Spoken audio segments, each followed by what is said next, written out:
Hey, it's Acoustic Paint. I'm Kathleen, and today I'm going to be reviewing the Apple Pencil.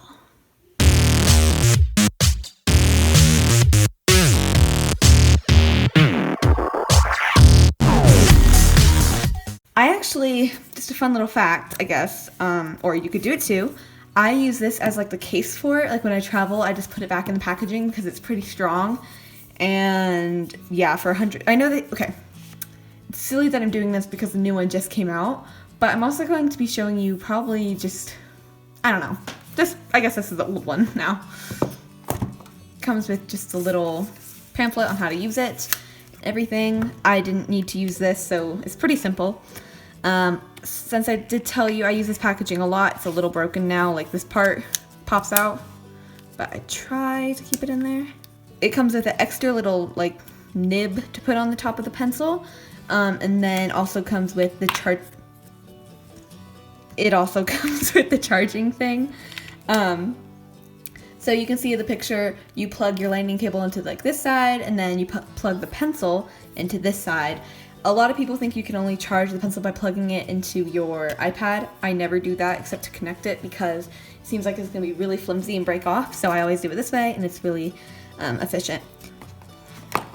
Here it is. When I first opened this, I just remember how much I loved the weight. Like, it felt really nice in my hand. Personally, I don't think the length is a problem. Some people say it's too long. I like it. So this part is magnetic. So you don't really have, like, I don't have a problem with the cap, like losing it. But if you're charging it, I think it would be nice to have one of the little like cap holders so you never lose this. When I charge it, I just put it back in the box so I don't lose it. But yeah, this is the part that plugs in here on the little diagram thing. Okay, pairing this to the iPad is super easy. You just open Bluetooth, plug it into the iPad. It will pop up like pair this with your iPad, and then hit yes, and then it works. One thing I do not like about the pencil is that it doesn't show you, even on the iPad, like how much it is charged. At least I haven't found that out. So if you guys know how to do that, please let me know because that would be very helpful. I just haven't figured that out yet if it does happen, but if it doesn't, then I think that's a really inconvenience because there's no lights, which makes it like super sleek design, but I mean, it doesn't even tell you on the iPad if it's charged or not, and I found that a problem.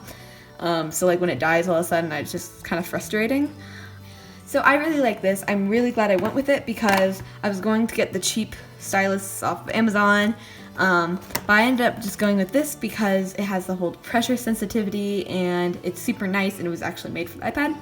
Obviously it's an Apple product.